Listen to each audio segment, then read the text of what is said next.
मित्रांनो, तुमचं पुन्हा एकदा GB स्टोरी टेलर या यूट्यूब चॅनलवर स्वागत आहे. आजच्या आपल्या गोष्टीचं नाव आहे वासना, लेखक दीपक महापदी. पण गोष्ट सुरू करण्याआधी जर कोणी या चॅनलवर पहिल्यांदाच आलेले असाल तर त्यांनी ह्या चॅनलला सबस्क्राईब करायला विसरू नका. चला तर मग अजिबात वेळ न घालवता गोष्टीला सुरुवात करूया.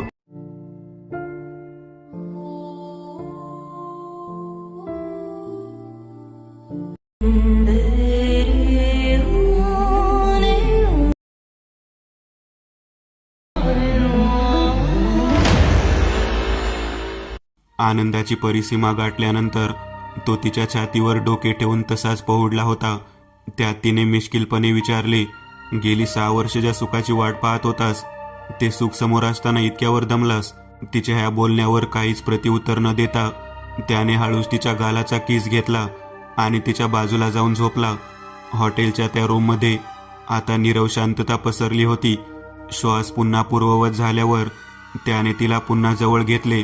आता त्याच्या खांद्यावर डोके ठेवून ती कुठल्याशा विचारात पडली होती आणि तो तिच्या चंद्राहून सुंदर अशा चेहऱ्याकडे एकटक पाहत होता. अगदी तसाच जसा 6 वर्षापूर्वी कॉलेजच्या 3ऱ्या-4थ्या बाकावर बसून पहिल्या बाकावर बसलेल्या तिच्याकडे पाहायचा तसा. कदाचित तिच्या ते लक्षात आलं असावं. मग मान न हलवता तिने त्याला विचारलं, ऐकलं आहे नवीन फ्लॅट घेतला आहेस तू? लग्नाची तयारी वाटतं. त्यानेही मान हलवली आणि होकार दिला आणि विचारलं, तुझं काय चालू आहे सध्या? अजून लग्न नाही केलंस? त्याच्या या प्रश्नावर तिच्या चेहऱ्याचा रंगच उडाला आणि ती उठून बसली. क्षणात तिच्या पापण्या ओलावल्या आणि दबक्या स्वरात ती म्हणाली, केलं ना, 12वीची एक्झाम झाली आणि आठवड्याभरातच लग्न केलं मी. तिचं हे उत्तर ऐकून त्याचीही नशा क्षणात उतरली. अगं कोण आहे तो? काय करतो? त्यालाही सगळं कळलं तर? त्याच्या या प्रश्नांचा भडीमार थांबवत तिने तिच्या मोबाईलमधला फोटो दाखवला. हा आहे माझा नवरा. फोटो पाहताच त्याला आठवले, अरे हा तर आपल्याच कॉलेजमध्ये होता. मे बी आर्ट्सला वगैरे. दिवसभर नाक्यावर शायनिंग मारत बाईकवर बसलेला असायचा. काय करतात काय साहेब? दिवसभर मी कमावलेल्या पैशाने दारूची नशा आणि रात्री माझ्या शरीराची. अगदी शून्यात नजर लावून तिने सांगितलं. तिच्या डोळ्यातले अश्रू पुसत त्याने तिला जवळ मिठीत घेतलं. चेहऱ्यावर आलेले तिचे केस बाजूला सारत त्याने तिच्या माथ्यावर चुंबन घेतलं. पण आता त्या चुंबनात आधीसारखी वासना नव्हती. होती ती काळजी आणि तिच्यावरचं त्याचं अगदी मनापासून असलेलं कॉलेजपासूनचं प्रेम. अलगद त्याने तिच्या अंगावर चादर घातली आणि तिला मिठीत घेऊन डोळे घट्ट मिटून तो आठवू लागला. कॉलेजमधली सगळ्यात सुंदर नसली तरी हुशार मुलगी होती ती. स्वतःला सावरती त्याला सांगू लागली, आईबाबांना पसंत नव्हता तो, तरी माझ्यासाठी कदाचित तयारी झाले असते ते. पण माझा दादा त्याला आधीपासून ओळखत असावा कदाचित. मग त्यानेच विरोध केला आमच्या लग्नाला. पण मला मनापासून आवडला होता तो. त्याचे लुक्स, त्याची स्टाईल, एका हातात सिगरेट. कॉलेजमध्ये दरारा होता त्याचा. असणारच. एकाच वर्गात 4-5 वर्ष काढणारा टपोरी होता तुझा नवरा, म्हणत तो हसू लागला. तिने त्याच्या उघड्या मांडीवर चापट मारली आणि सांगू लागली, त्यावेळेस वाटत होते सुधारेल तो. आणि ड्रिंक सिगारेट आजकाल नॉर्मल आहे. त्याच्यासोबत लाईफ एन्जॉय करत होते मी. मूवीला जाणे, त्याच्या बाईकवरून 80-90च्या स्पीडने फिरणे. हो, तेव्हा बाईक नव्हती माझ्याकडे, पण तेव्हा बाईकचा मोह आवरला असतास तर आता माझ्यासोबत डस्टरमधून फिरली असतीस. हे बोलून तिने 4 वेळा दिलेल्या नकाराची आठवण करून दिली आणि तिच्या मांडीवर डोकं ठेवून शांतपणे ऐकू लागला. 12वीची परीक्षा झाली आणि आठवड्याभरातच आम्ही पळून जाऊन कोर्टात लग्न केलं. आधी खूप भीती वाटत होती. आई बाबा आणि दादाला काय तोंड दाखवू, पण तो म्हणाला होता, 1-2 चिल्ली-पिल्ली झाली की बरोबर आई बाबा समजून घेतात.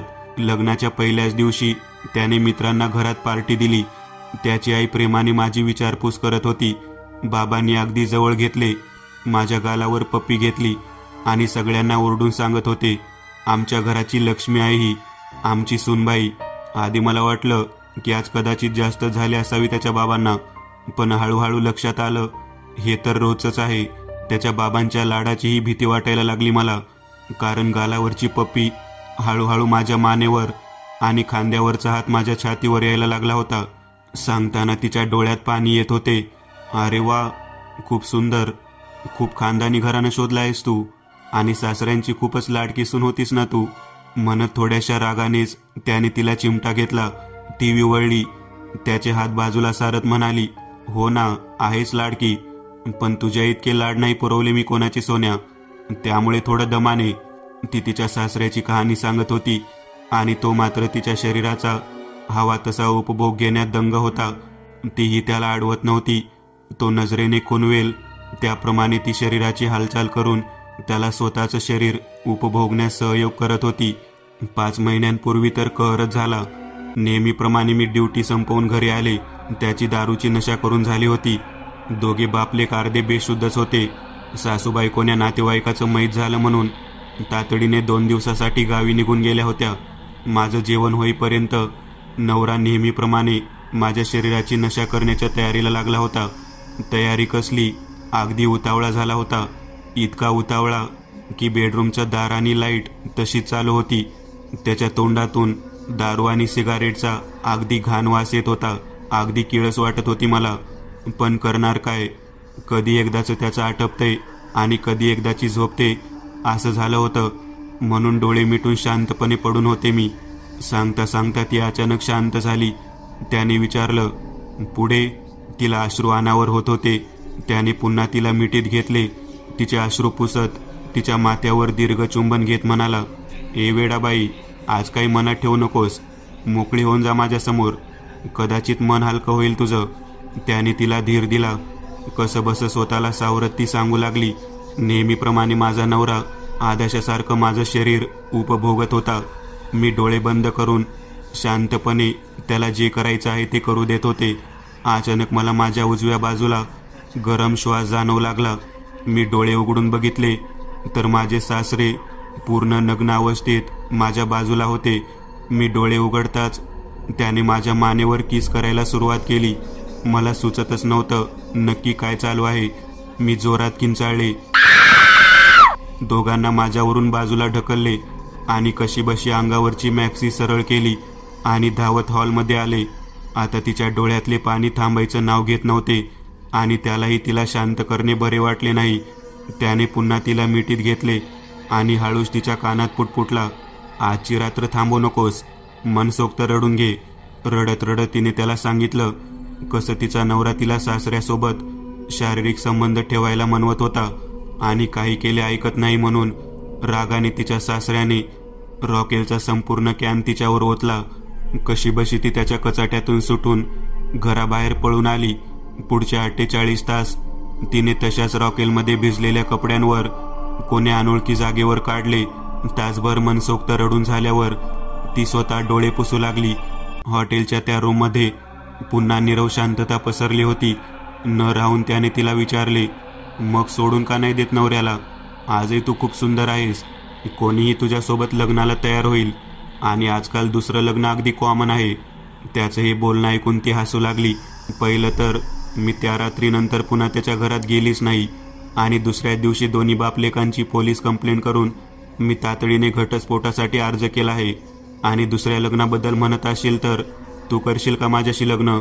ह्या प्रश्नावरती त्याच्याकडे एकटक पाहत होती. त्याला काय बोलावे हे सुचत नव्हते.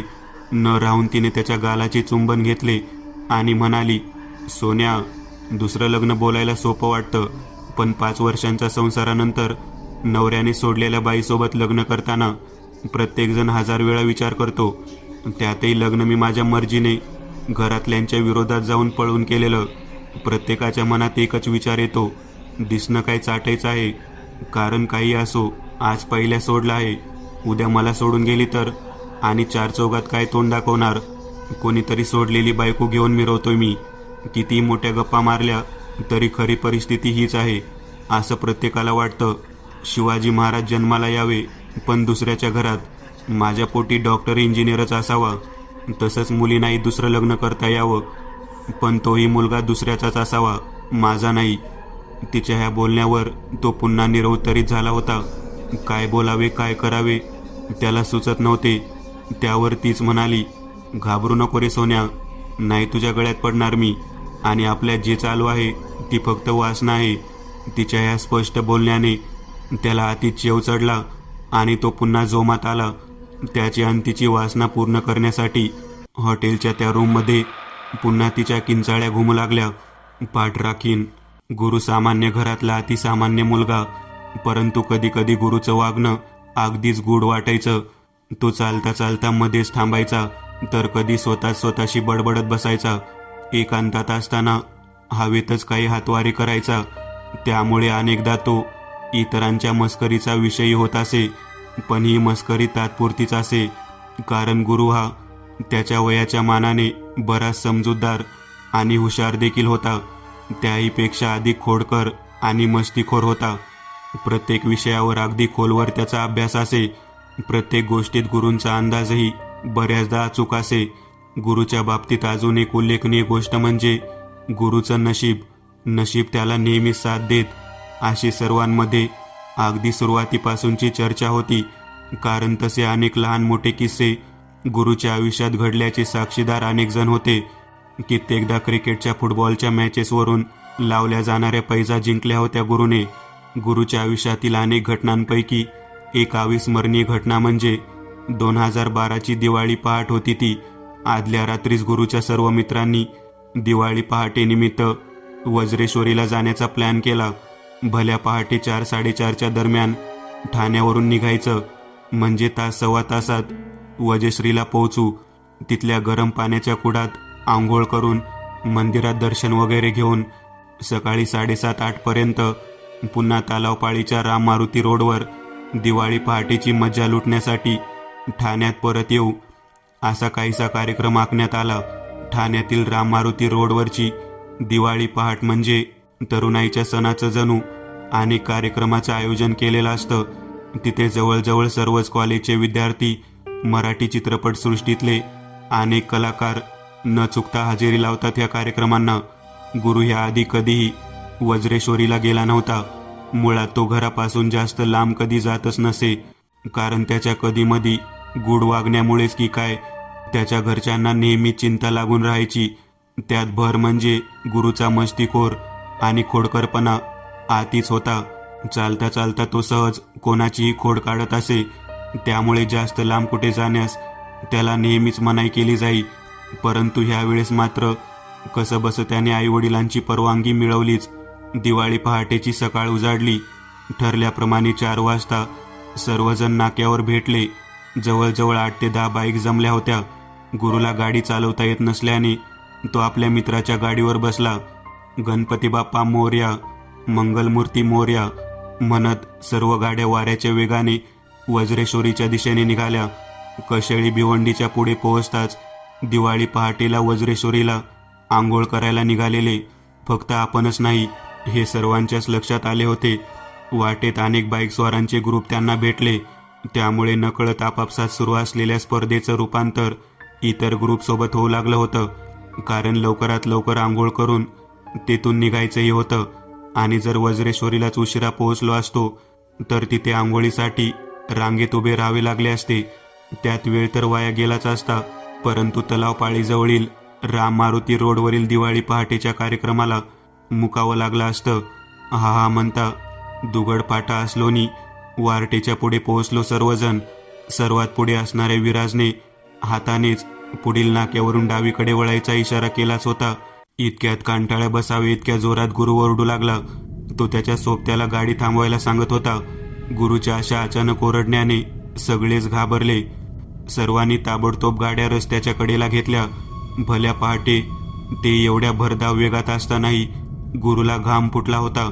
तो ज्या रस्त्याकडून आलो त्या रस्त्याकडे पाहत तसाच उभा होता, जणू त्या अंधारात काहीतरी पाहण्याचा प्रयत्न करत होता. त्याच्या मनातील भीती त्याच्या चेहऱ्यावर स्पष्ट जाणवत होती. त्याच्या कपाळावर आट्या पडल्या होत्या. प्रत्येक जण गुरुची चौकशी करू लागला. काय झालं रे? काय बघतोयस तिकडे? काही भास झाला का? असे अनेक प्रश्न विचारून त्याला बोलतं करण्याचा प्रयत्न करत होते.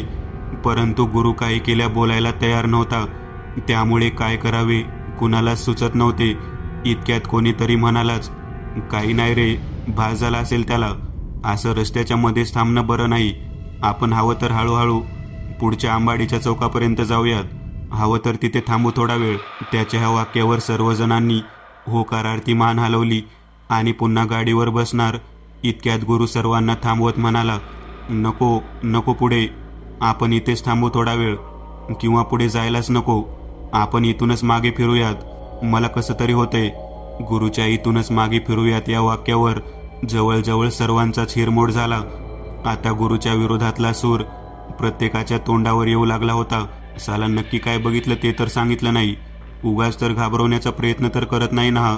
ह्याला ना आणायलाच नको होतं. एव्हा आंबाडी नाक्याच्या पुढे पोहोचलो असतो. फुकटचा वेळ गेला ह्याच्या नादात. आता तिकडेही गर्दी भेटेल.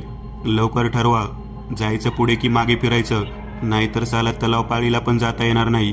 महेशचं एवढं बोलून होतं न होतंच. एवढ्यात गुरुच म्हणाला, एवढीच घाई लागली आहे का तुम्हाला? तर चला जाऊयात वज्रेश्वरीला. माझ्यामुळे उगाच तुमचा हिरमोड नको, पण आता जरा हळूहळू जाऊयात. तसाही वेळ गेला आहे. उगाच घाई नको. कदाचित तुमच्या प्रश्नांची उत्तरं पुढे जाऊनच मिळतील. सर्वांनी गपगुमान गाड्या काढल्या आणि वज्रेश्वरीच्या दिशेने निघाले. अगदी 10 मिनिटातच आंबाडी नाका सर्वांच्या दृष्टिक्षेपात पडला. प्रचंड ट्रॅफिक दिसत होतं नाक्यावर. लांबूनच दिसणाऱ्या ट्रॅफिककडे पाहून महेश पुन्हा बोलला, घ्या आता गोंधून, अजून उशीर होणार. कोणी आणला रे पनवत्याला सोबत?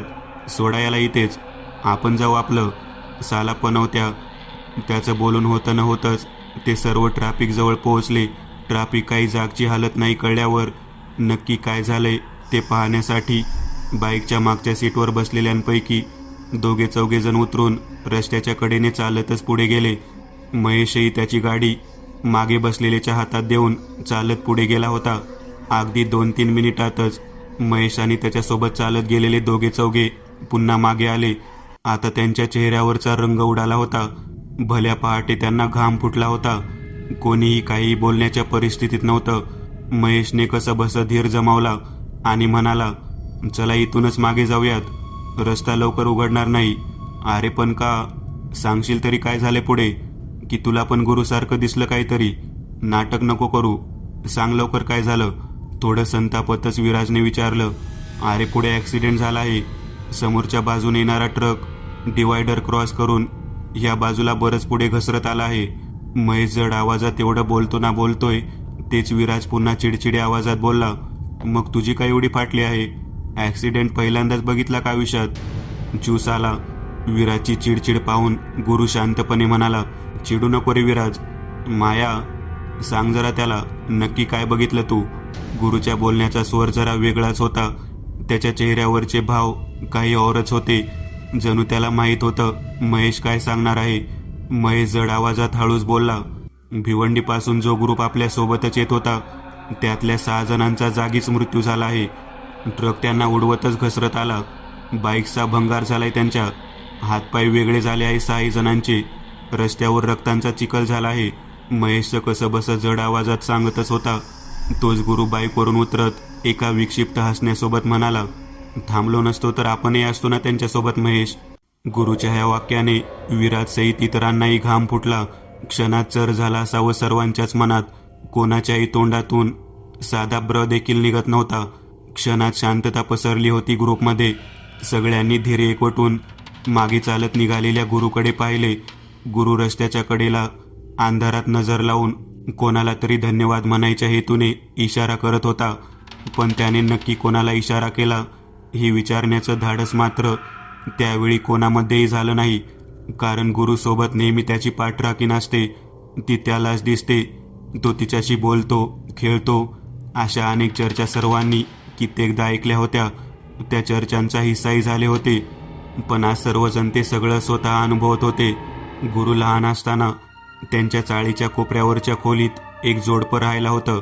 त्यांची खोली चाळीच्या कोपऱ्यावरच असल्याने चाळीतील सर्व चिल्ली पिल्ली खेळण्यासाठी त्यांच्याच दारात जमत असत. काकांची मुलगी जेमतेम 16-17 वर्षांची असावी. दिसायला देखणी होती, पण अभ्यासात अगदीच माठ होती ती.